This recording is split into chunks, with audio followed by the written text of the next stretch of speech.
سر یہ بتائیے کہ سانے 9 مئی کو 1 سال مکمل ہونے والا ہے، لیکن اس حوالے سے جن کے اوپر الزام لگایا گیا کہ وہ 9 مئی کے ماسٹر مائنڈ یا مرکزی ملزمان ہیں، 1 سال گزرنے کے باوجود ابھی تک ان کو سزائیں نہیں ملی۔ اڈیالہ جیل کے اندر ہمیں بانی پی ٹی آئی نے خود بتایا، اور اس سیاسی جماعت کی طرف سے اب یہ بیانیہ بنانے کی کوشش کی جا رہی ہے کہ 9 مئی ایک فالس فلیگ آپریشن تھا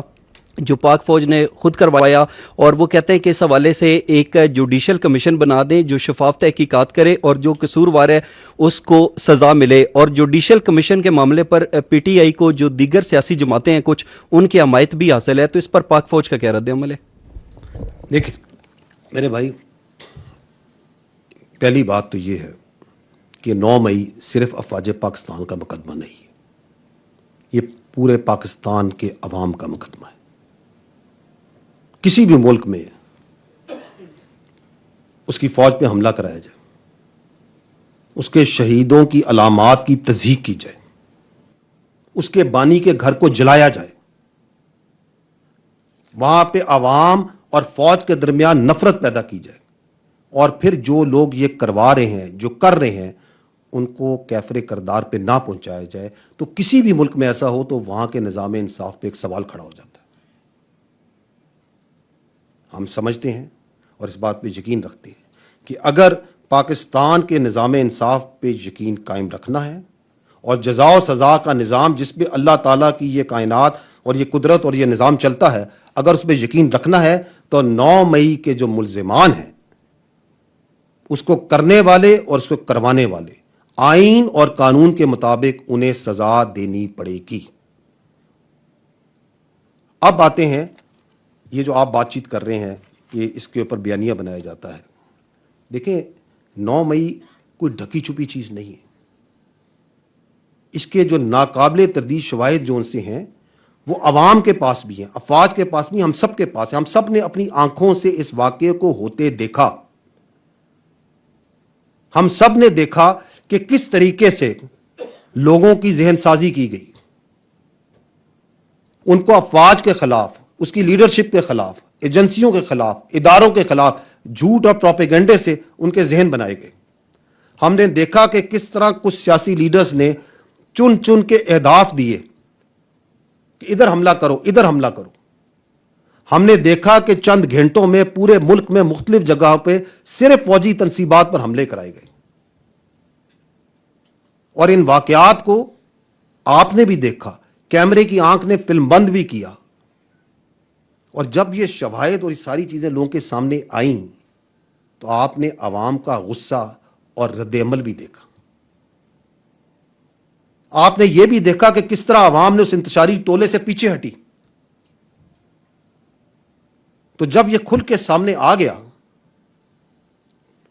تو وہ دوسرا فریب اور دوسرا جھوٹ اور دوسرا پروپیگنڈا شروع کیا گیا کہ یہ فالس فلیگ آپریشن ہے،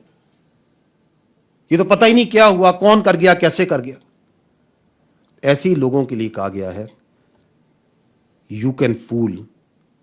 آل the people some of the time, some of the people all the times, but you can not fool all the people all the times. تو یہ جھوٹ اور فریب میرے بھائی یہ نہیں چل سکتا۔ یہ جو میں نے آپ کو بتایا اور جو آپ لوگوں نے دیکھا، یہ آپ لوگوں کے سامنے ہے، اور اس میں ابھی کنفیوژن اور ہیز ڈالنے کے لیے کہا جائے کہ جوڈیشل کمیشن بنا دیں تاکہ پتہ چلے یہ واقعہ ہوا ہے یا نہیں ہوا، کس نے کیا۔ ٹھیک ہے، ہم تیار ہیں، بنائیں جوڈیشل کمیشن، لیکن اگر جوڈیشل کمیشن بنانا ہے تو پھر اس پورے واقعے کی تہہ تک جائیں۔ وہ جوڈیشل کمیشن اس بات کا بھی احاطہ کرے کہ 2014 کا دھرنا اس کے مقاصد کیا تھے، وہ اس بات کا بھی احاطہ کرے کہ پارلیمنٹ پہ حملہ کیسے ہوا اور کیسے کرایا گیا، وہ پی ٹی وی پر حملے کا بھی احاطہ کرے، کس طرح لوگوں کو یہ ہمت دی گئی، کس طرح لوگوں میں یہ عنصر ڈالا گیا کہ آپ ریاست کے خلاف کھڑے ہوں، پاسپورٹ جلائیں، سول ڈس اوبیڈینس کریں، بجلی کے بل جلائیں۔ کس طرح 2016 میں کے پی کے ریسورس سے سرکاری وسائل کے ساتھ دارالخلافہ پہ دھاوا بولا گیا، 2022 میں دوبارہ اسلام آباد پہ دھاوا بولا گیا۔ وہ جوڈیشل کمیشن اس بات کا بھی احاطہ کرے، وہ یہ بھی دیکھیں کہ کیسے IMF کو خطوط لکھے گئے, باہر لابنگ کی گئی فرموں کے ذریعے کہ پاکستان کو دیوالیہ ہونے دیا جائے, اس کو قرضہ نہ دیا جائے. اس بات کا بھی احاطہ کرے. کہاں سے فنڈنگ آ رہی تھی, کہاں فنڈنگ جا رہی تھی, وہ اس بات کا بھی احاطہ کرے کہ کون لوگ ہیں اور وہ کون سے لوگ تھے جو سوشل میڈیا پہ اداروں کے خلاف نفرت پھیلا رہے تھے. کیونکہ اگر ہم نے ان چیزوں کا احاطہ نہیں کیا, اور چونکہ ہم نے نہیں کیا, تو پھر 9 مئی تو ہونا تھا. اگر ایک مخصوص سیاسی ٹولہ over a period of time with impunity یہ سارے کام کرتا رہے گا, تو ایک دن وہ اپنی فوج پہ ہی چڑھ دوڑے گا. آپ کے سامنے ہوا,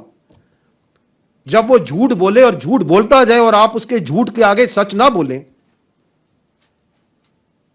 تو ہر طرح کا فریب اور پروپیگنڈا کرے گا. 9 مئی کی اصل حقیقت یہ ہے, 9 مئی کی اصل حقیقت یہ ہے کہ وہ سیاسی ٹولہ شے پڑھتے پڑھتے یہاں پہنچا کہ وہ اپنی ہی فوج پہ, اپنی اداروں پہ فزیکلی اس نے حملہ کر دیا. اور پھر پاکستان کا جو باشعور عوام ہے, غیرت مند محبت کرنے والے عوام ہے, ایکچولی 9 مئی کو وہ کھڑا ہوا. وہ کھڑا ہوا, کیسے کھڑا ہوا؟ اس سے پیچھے ہٹ کے اس نے اپنے آپ کو اس کے اس عمل سے, اس انتشاری ٹولے کے عمل سے دور کیا. انہوں نے کہا میں اس کا حصہ نہیں بنوں گا, میں اس کو انکار کرتا ہوں, میں اس عمل کی نفی کرتا ہوں, میں اس کی مذمت کرتا ہوں. اس نے اس عمل سے کراہت کی, اور اس کا غیظ و غضب جب عوامی رد عمل دیکھا, تو دوسرا جھوٹ اور پروپیگنڈا, فالس فلیگ آپریشن, ہم تو خود مظلوم ہیں. اس بات کی اجازت نہیں دی جا سکتی کہ اس عوام کو اتنا بیوقوف سمجھا جائے, جھوٹ پہ جھوٹ, فریب پہ فریب. اسی لیے میں نے شروع میں یہ کہا تھا کہ یہ 9 مئی کا مقدمہ افواج پاکستان کا میرے بھائی مقدمہ نہیں ہے, یہ عوام پاکستان کا مقدمہ ہے, یہ آپ کا مقدمہ ہے, ہم سب کا مقدمہ ہے. اگر 9 مئی کو کرنے والوں اور کروانے والوں کو قانون اور آئین کے مطابق سزا نہ دی گئی, تو اس ملک میں کسی کی جان, مال, آبرو محفوظ نہیں ہوگی. ہمیں اپنے نظام پہ, جزا و سزا کے نظام پہ یقین قائم رکھنے کے لیے ضروری ہے کہ ہم 9 مئی کو کہ ملزمان کو قانون اور آئین کے مطابق سزا دیں, اور جلد سے جلد دیں.